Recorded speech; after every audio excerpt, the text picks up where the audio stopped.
Hi, Sarah. Hi, Sarah. My name is Holly. Hi, Sarah. My name is April. I'm in Melbourne, Australia. I have a question about... My name's Julianne, and we live in India. I am wondering... Hi, Sarah. This is Crystal from Milwaukee, Wisconsin. Can you give me a suggestion for an especially fabulous book? Hi there, I'm Sarah Mackenzie. This is the Read-Aloud Revival, and in this episode, I'm answering your questions. Listeners have sent in some fabulous questions, and I'm going to attempt to tackle them kind of rapid fire for you here and answer as many as possible. Today, we've got questions about where I get some of my favorite art prints that are based on children's books, what to do with those late readers who happily and maybe sneakily read till way past midnight, what to do if you don't feel like you read aloud well, so you don't feel like you're a good example for your kids, if kids can really read and follow several different books at once, and how I get by without assigning books in my homeschool. So if any of that sounds interesting to you, stick around. This episode is for you. Are you ready? Here we go.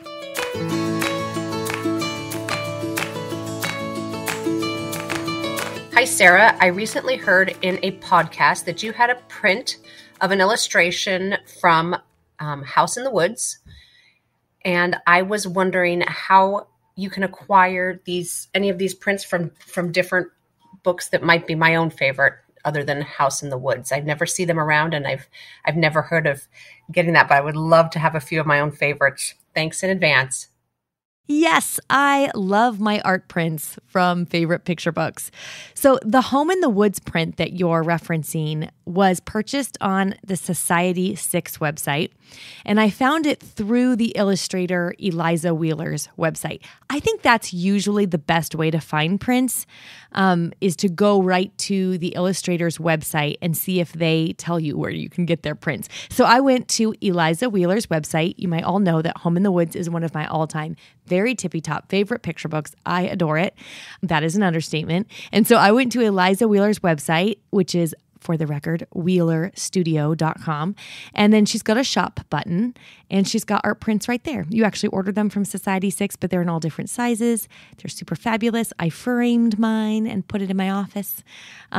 Usually, if authors provide prints of their work, I think going to their own website and figuring out where they want you to get the print is the best way to do it. And they'll often point you to right toward where you can get prints. So if you have a favorite illustrator, see if they have a website, see if they have their prints available there. Another favorite illustrator of mine who provides prints same way on her website is Breezy Brookshire.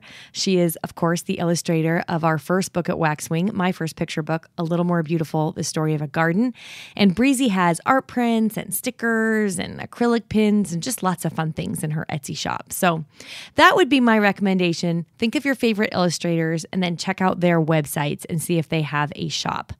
One other thing, though, I have a ton of prints from lithographs.com.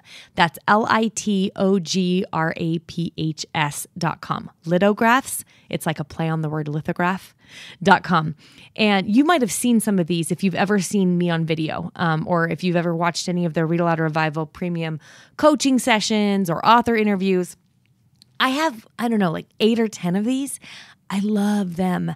They're beautiful posters where the image itself is made out of text from the book. So for example, I have one for Pride and Prejudice, and it's an image from Pride and Prejudice, but not like it's like a art shaped, geometric, artistic image from, I'm doing a terrible job describing this, from Pride and Prejudice, but the art itself is made out of the text from the book.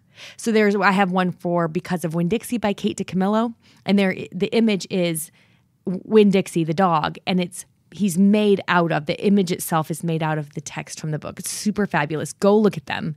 You'll know what I mean when you see them. They're just beautiful posters, and I think they're fun. So I have a ton of them. I could not stop. One of my favorites is my Paddington one. I've got a corduroy one. I've got several Jane Austen posters. So anyway, we'll put a link in the show notes. So if you're on the road right now, don't worry. They're going to be in readaloudrevival.com/2 226. So that's where you can find links to all of that. And we'll also put links to Eliza Wheeler's shop, Breezy Brookshire's shop, and just go look up your favorite illustrator, see what you can find. So fun. Hi, Sarah. My name is Cadence, and I'm calling from BC, Canada. I'm a homeschooling mom of 4 young book lovers, and my question for you is regarding lights out times for kids. I have one daughter in particular, she's 10, who would happily read until midnight every night if I let her. She's a strong character, but she's generally respectful and obedient. However, when it comes to books, she will regularly surpass any limits I attempt to set, despite the consequences I manage to come up with. It comes across to me as disobedience or disrespect, but to her it's just a case of needing to know what happens next. It's feeling like having a rule is causing more trouble than it's worth. Do you have any wisdom for me? Thank you, Sarah. Yeah. Okay. This is a good question. I think this is an area where you kind of got to pick your battles. It's probably a personality thing too. This is a good time to remind you, my parenting style is very likely different from yours. So God has given you your kids and your family, and He's giving you the grace to raise your kids and your family with your personality types and your circumstances. And He's giving me the grace to raise mine with my kids' personalities and my personality, my husband, and our circumstances and temperaments and all of that. So I can tell you what I would do, but just remember that you know your kids best and you can make the best decision here based on your own intuition. I will tell you, since you asked me, like, what would you do, Sarah? I will tell you what I would do.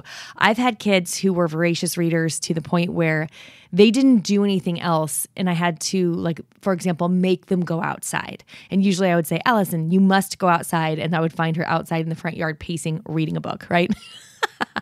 I didn't see this as a discipline issue so much as more of a let me help you make good holistic choices for your own well-being kind of thing. This is what parenting is in many cases, right? It's us coaching our kids to help them develop life skills they'll need later. And as much as we'd all love to read all day, we do have to develop other areas of our life, even though I would prefer to read all day most of the time. So if my daughter was reading till midnight in her room after her lights were out, maybe under the covers with a flashlight. Childhood can be so glorious, right?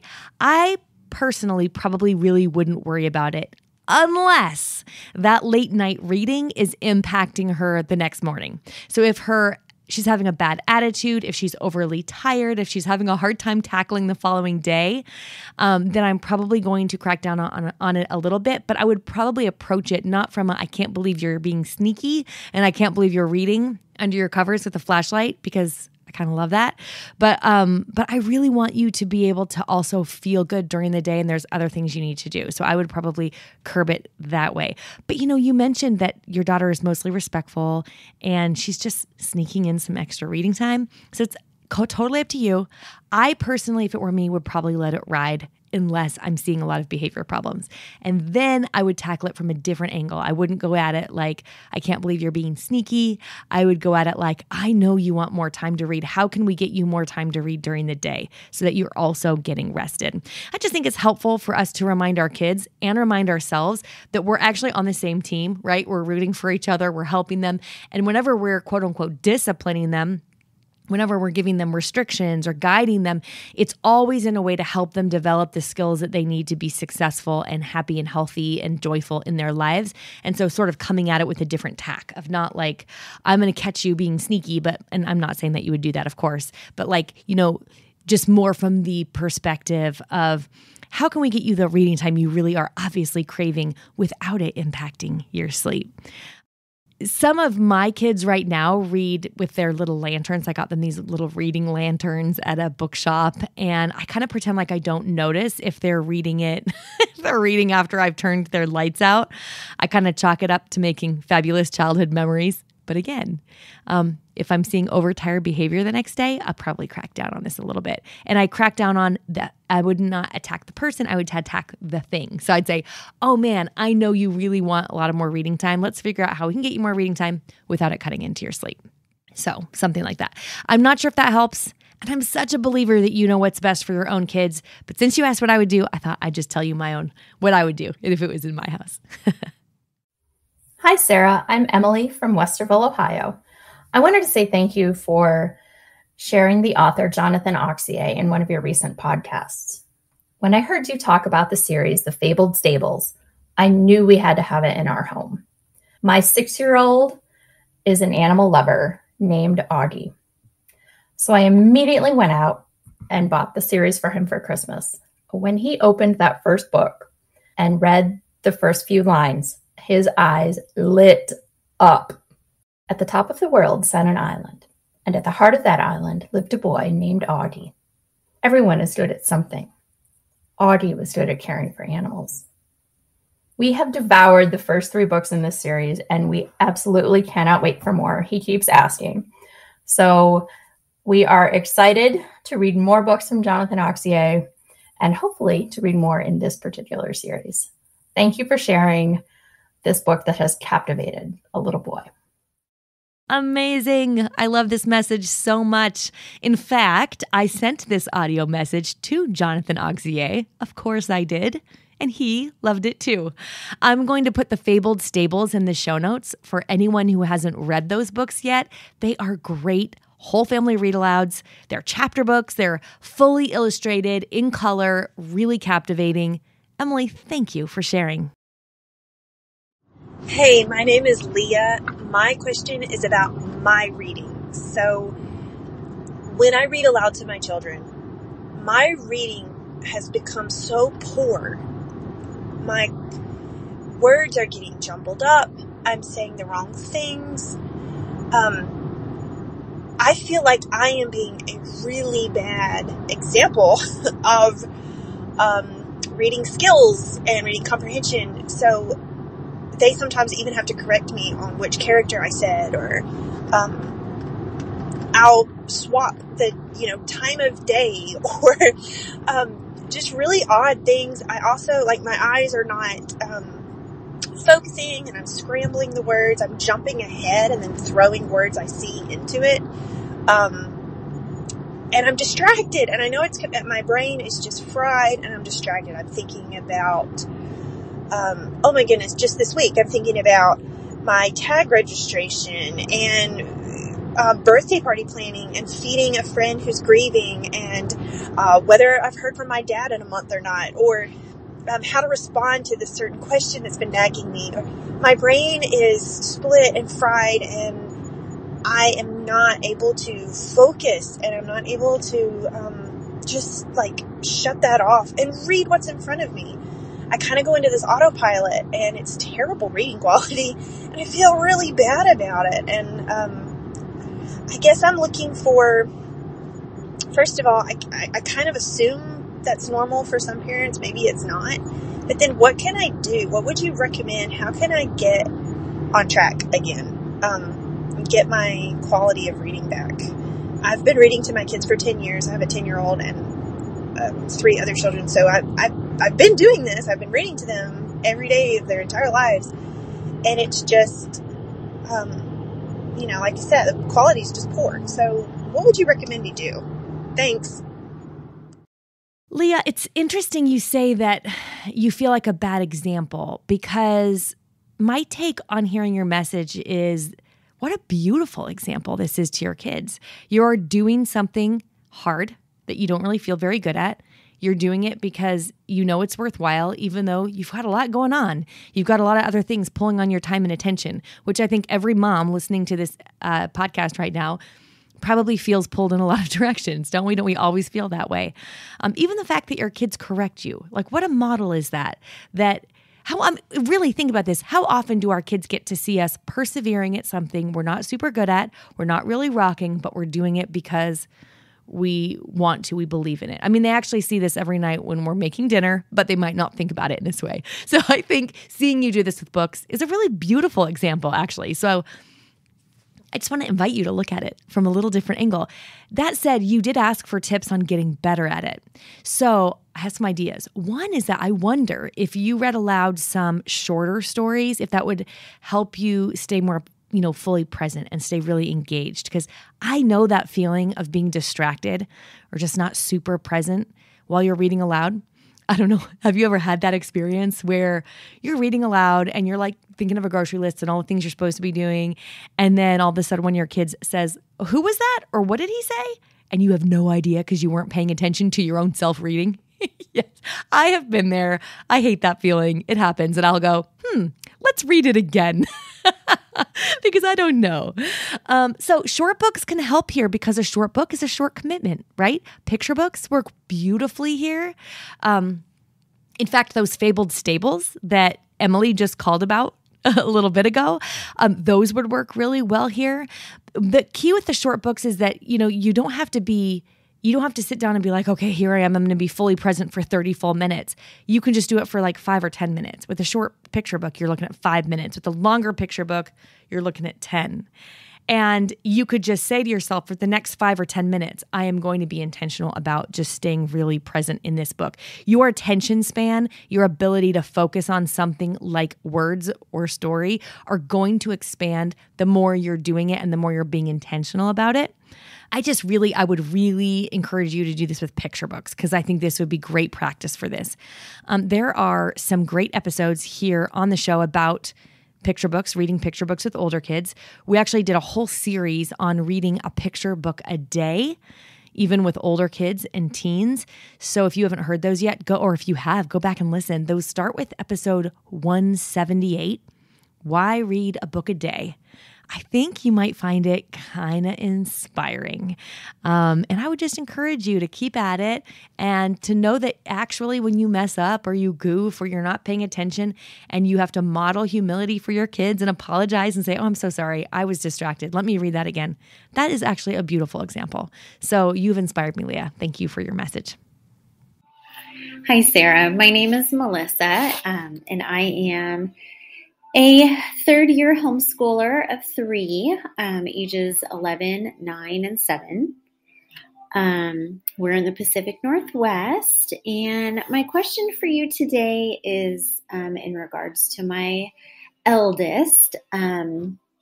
He absolutely adores books. He's a voracious reader, and usually you can find him reading one of maybe 5, 7, 9 books that he has going at one time.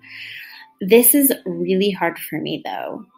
I don't understand how someone could read so many books, especially books that are similar in genre, and keep them all straight. So I haven't put any restrictions on his reading or anything, but I'm wondering if maybe I should, if there's any brain science or any thoughts that you have that maybe there is, a max number of books that the kids should be reading at once, and how many is just too many. So any help you could give, I would appreciate it. Thanks so much. Oh, thanks for your question, Melissa. Yeah, I mean, I'm going to go back to the same thing I said before, which is this is totally a personality and temperament thing, right? So you are given the grace and the wisdom to make really good choices for your own kids. So take this with a grain of salt. I personally would not worry about putting any restrictions at all on this. I tend to read, for example, several nonfiction books at once, but I only read one fiction book at a time because I feel like that's about my bandwidth for what I can keep track of. I also read nonfiction a lot faster than fiction. So I just don't want to get my stories mixed up or only get back to this fiction book by next week because then I'll completely forget what I read last week, especially if I did a lot of reading in bed because I'll completely forget what I read last night, right? Our managing editor, Harmony Harkma, she literally reads dozens of books at the same time. Fiction, nonfiction, tons of them. And really, if you think about the Charlotte Mason model of homeschooling, in a Charlotte Mason school, in those PNEU schools, and in a Charlotte Mason model homeschool, kids are going to be tracking with tons of books at the same time. They'll read a chapter of a book out of 12, 15 books at a time without finishing any of them. So yes, absolutely your kids can track that. It might not be your personality, but it could completely be your kid's personality.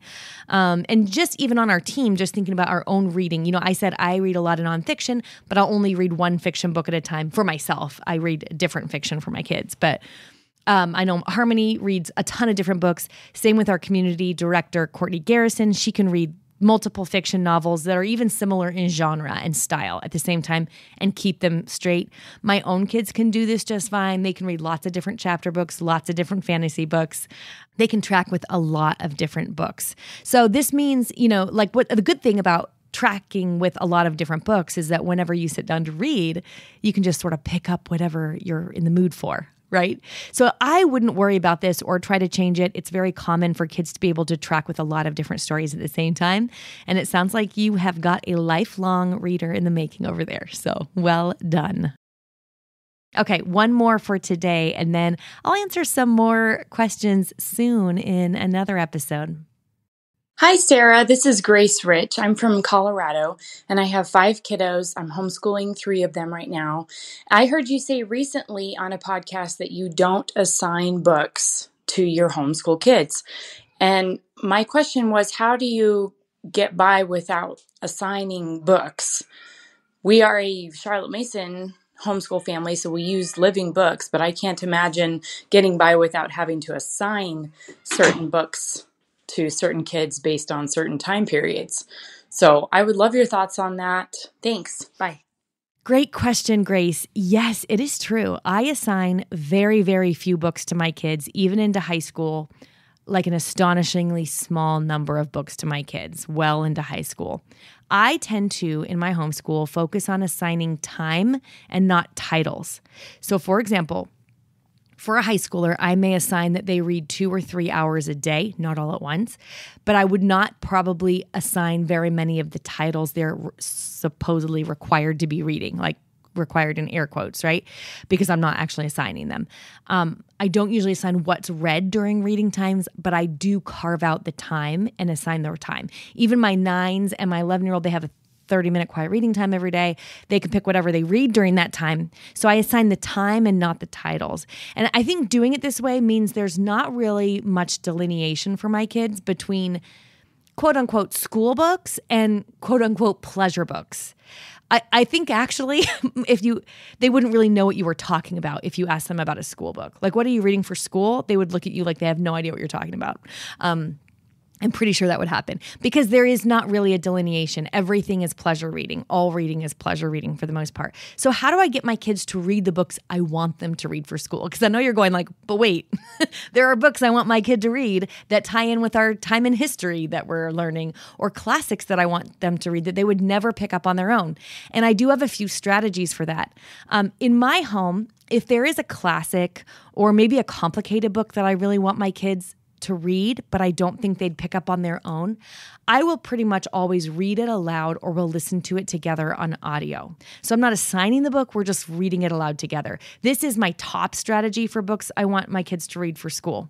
So for example, my high schooler, we were reading 1984, which, oh my gosh, I'm so ready to be out of distance. We also read Animal Farm and The Brave New World, which is a terrible read aloud, just for the record.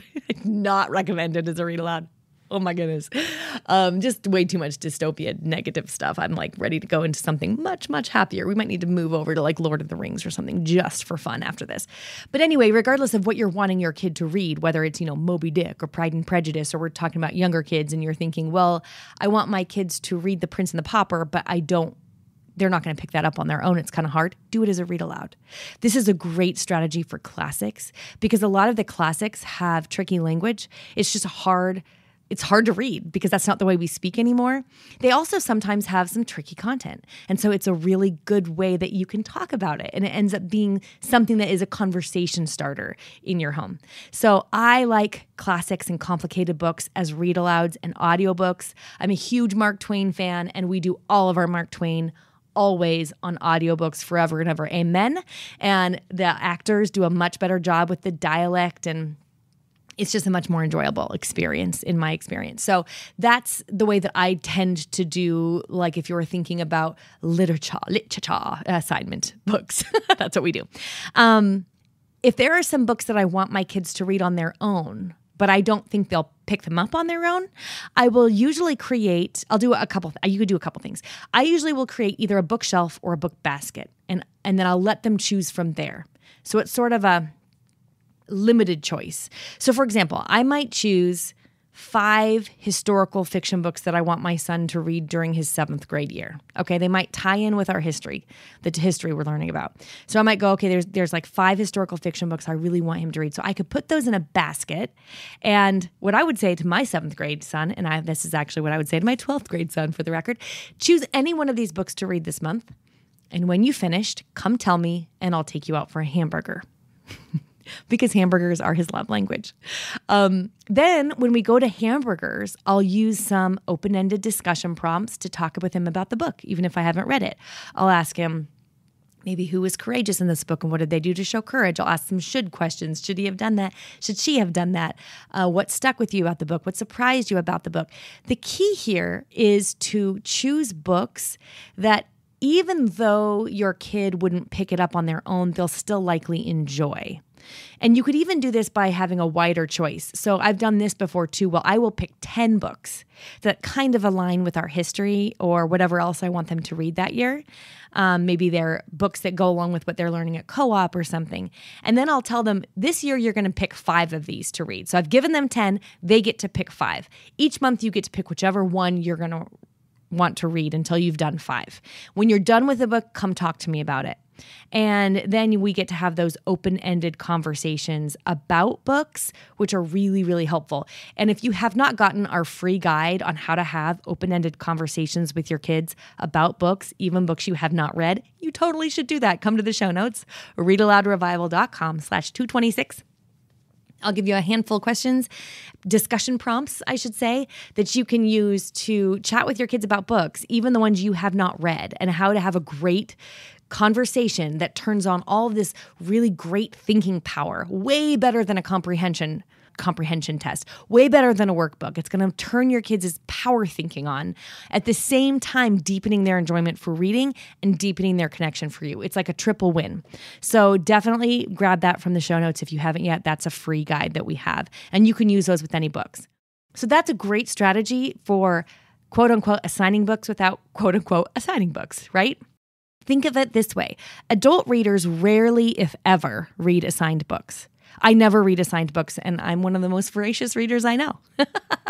I think a more important skill is to learn how to choose books, because that's what they're going to be doing most often when they're grown, and then helping them have a wide variety of experiences in their reading so that they can discover that, man, I didn't think I was a science fiction reader, but I loved that book. Or, dang, I didn't think I liked classics, but The Adventures of Huckleberry Finn was hilarious or really moving or whatever it is, right? So helping them expand out from their typical choices and helping them develop the habits of real adult readers by choosing their books.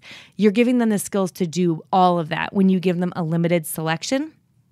And the added benefit is that they're getting buy-in because they're picking. So if you give them a list of, let's say, 10 or a stack of 10 books and say, just pick, you're going to read 5 of these or 7 of these or whatever you want it to be over the course of this school year, pick one to read this month, they're going to have a lot more buy-in reading that than if you just handed them Watership Down and said, read this, which is almost guaranteed to turn it into broccoli for them.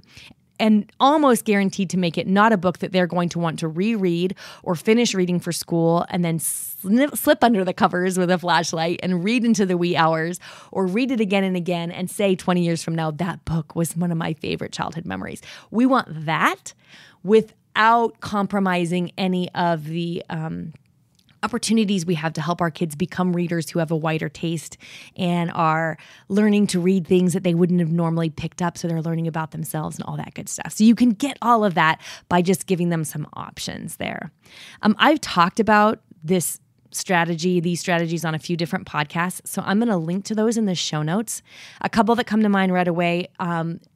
Episode 165, When Reading Starts to Feel Like School. So if you've got kids where reading is definitely something they do more for school than for pleasure, go listen to Read Aloud Revival 165. Also, 196 is a not to miss episode. It's Teaching Literature Without a Curriculum. That one actually has a free guide that helps you learn how to do literature with all of your kids, any age, without assigning it, without a cumbersome curriculum, no comprehension questions, because you know I'm not going to have any of those. Don't miss that one. That free guide is fabulous, and you want to check that out. So that's at readaloudrevival.com/196 for episode 196, or just look for 196 in your podcast app. And then also in episode 221 it's another Q&A episode, much like this one. And I talk specifically about how to not assign books to your kids and still have kids who are voracious readers. So, okay. Whew, that was a lot of questions. It was so fun. Thank you for those questions. If you have a question that you would like me to answer on an upcoming show, go to readaloudrevival.com/message. That is where you can leave me a voicemail, and I will hopefully answer your question on an upcoming show. I'm going to do another Q&A episode very soon, so I'd love to hear from you. For now, let's hear from the kids, shall we? Hello, my name is Harrison Roper. I'm 10 years old, and I'm from Alabama. I recommend any book from the series called And They Found Dragons. They include my two favorite things, faith and adventure. The main character, Jack, is an 11-year-old boy who is a Christian trying to fight evil and save the planet. What's your name? Dan. And where do you live? In Colorado, Ohio, and my birthday is June 7th. Yeah, what's your favorite book? Cave Boy Crush, because Cave Boy Crush gets some flowers. Then he crushes them, and then he found an ice clump, and he cut it out into a statue that's like the girl. And then he takes it to the girl's house, and then he puts it right in her house. Then she says, Cave Boy Crush! What's your name? And then Hannah Joy. And then my birthday is April 25. What's your favorite book? Corduroy Lost the Button. Yes, very good. Thank you. Hi, my name's Elizabeth. I'm 7 years old. I live in Tennessee. My favorite book is Beezus and Ramona, and I like it because she throws her doll in the oven. My name's Will. I'm 5 years old. I live in Tennessee. My favorite book is Dragon Battles because I like Drake's dragon. Hey, what's your name? Ben. How old are you? 3. And where do you live? Tennessee. And what's your favorite book? The Finding books. The Finding books?